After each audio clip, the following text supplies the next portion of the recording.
Bab 3. Kecurigaan 1. Hari ini aku akan pulang telat, jadi gak bisa jemput. Kalau bisa kamu nebeng teman kamu aja, biar irit aku berdecak saat membaca tulisannya. Lagi dan lagi Erwin selalu bersikap seperti itu, tak bisa jemput dan selalu telat ngabarin. Padahal aku sudah hampir setengah jam berdiri menunggu di depan pos satpam. Ras, ayo, Wina, teman rasa saudara itu tersenyum di atas kuda besi berwarna kuning biru miliknya setelah membuka kaca helmnya. Wina, syukurlah kamu belum pulang. Aku mendekatinya dengan perasaan senang. Sungguh dia seperti pahlawan bagiku yang selalu datang di saat yang tepat.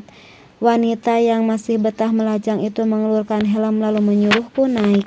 Sepanjang perjalanan kami lebih banyak diam. Wina juga tidak banyak berbicara seperti dulu ketika sama-sama belum menikah. Gak keberatan kan kalau aku mampir sebentar ke rumah paman? Tanyanya dengan suara agak keras sambil menoleh ke samping.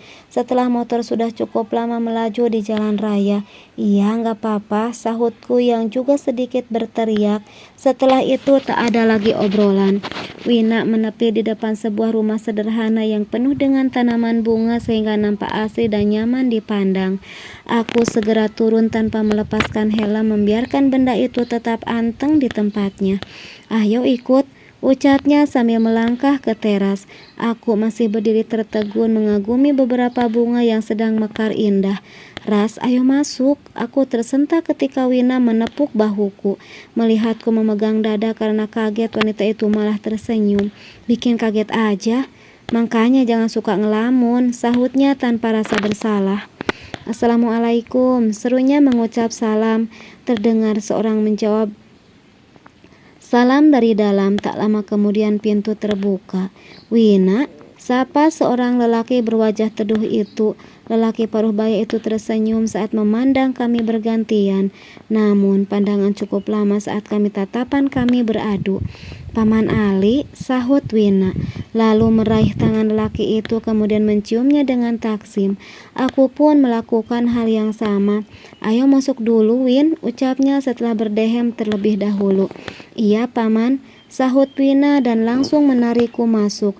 Bu, tolong bikinin teh. Nih, bapak ada tamu, serunya saat kami sudah duduk di ruang tamu. Entah mengapa rasanya adem banget duduk di ruang tamu minimalis ini. Padahal jelas tak ada kipas angin di ruangan bercat putih itu. Nggih, terdengar jawaban dari arah dalam. Ada perlu apa, Win? Tanyanya pada Wina. Lelaki paruh baya itu sesekali melirik ke arahku, membuatku menjadi salah tingkah, malu. Ini ada titipan dari ayah, paman, sahut Wina sambil mengeluarkan sebuah buku berwarna putih dari dalam tasnya. Terima kasih ya, ucapnya setelah menerima buku dari Wina. Tak lama berselang seorang wanita berwajah teduh keluar dari dalam sambil membawa nampan. Wanita sepantaran ibu itu tersenyum sambil pelan-pelan meletakkan nampan di meja. Silakan, ngobrol sesama wanita, aku tak keluar dulu. Pamit pamannya Wina, membuat kedua wanita yang bersamaku itu tersenyum yang kemudian menular padaku. Ponselku berdering saat kami sedang asik berbincang-bincang. Rupanya Bu Fatima, istri paman. Orangnya sangat ramah dan enak diajak ngobrol. Semua hal yang kami bicarakan dia bisa mengerti dan memahami, sehingga membuat kami betah berbincang-bincang dengannya. Aku beranjak setelah mengangguk tanda minta izin berbicara sebentar. Iya, Mak, ucapku mengakhiri panggilan Mama Mary. Hatiku diliputi perasaan cemas. Mama Mary memang tak marah apalagi membentak, namun dari nada bicaranya sepertinya dia sangat kesal. Dengan langkah gontai aku masuk kembali yang disambut tatapan kekhawatiran dari Bu Fatima dan Wina. Ya udah, Bi, kami pamit dulu, ucap Wina seolah mengerti perasaanku yang ingin cepat pulang. Sepanjang perjalanan kami bungkam, aku dengan kegelisahan dan keresahan, sementara entah apa yang dipikirkan oleh Wina. Sampai di rumah aku merasakan gugup yang luar biasa. Apalagi di teras Mama Mary sudah menunggu. Wanita yang senang menyanggul rambutnya itu tersenyum menyambut kedatanganku. Masuklah dulu, Ras, sepertinya kamu sangat lelah, ucapnya sambil meraih tanganku. Wanita itu tersenyum manis, siapa yang tak akan patuh dengannya jika sikapnya sebaik itu. Masuklah, aku ingin mengucapkan terima kasih pada temanmu. Titahnya penuh kelembutan.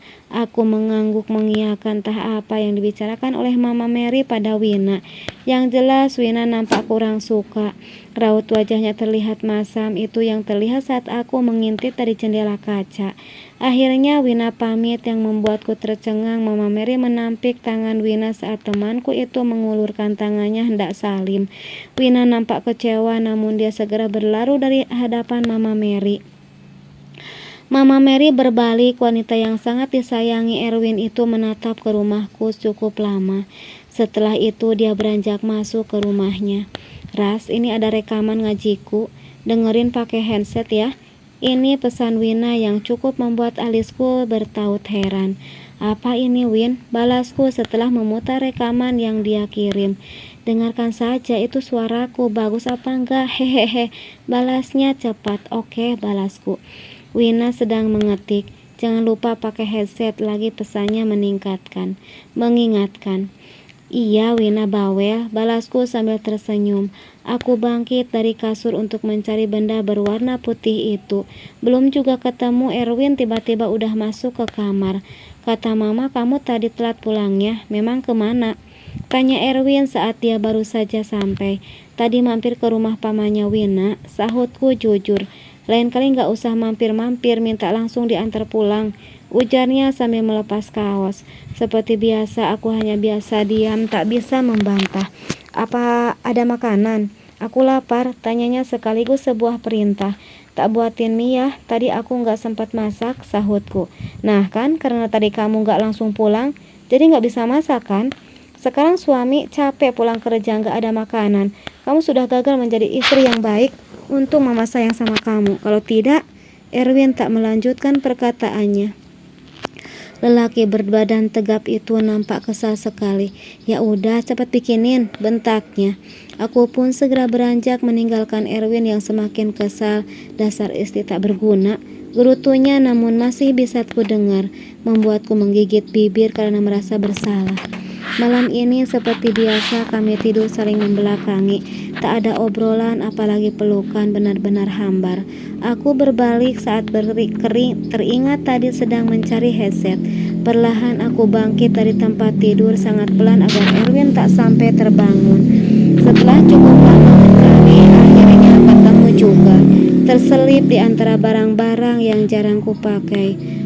Aku kembali berbaring di sebelah Erwin yang terlihat sangat lelap.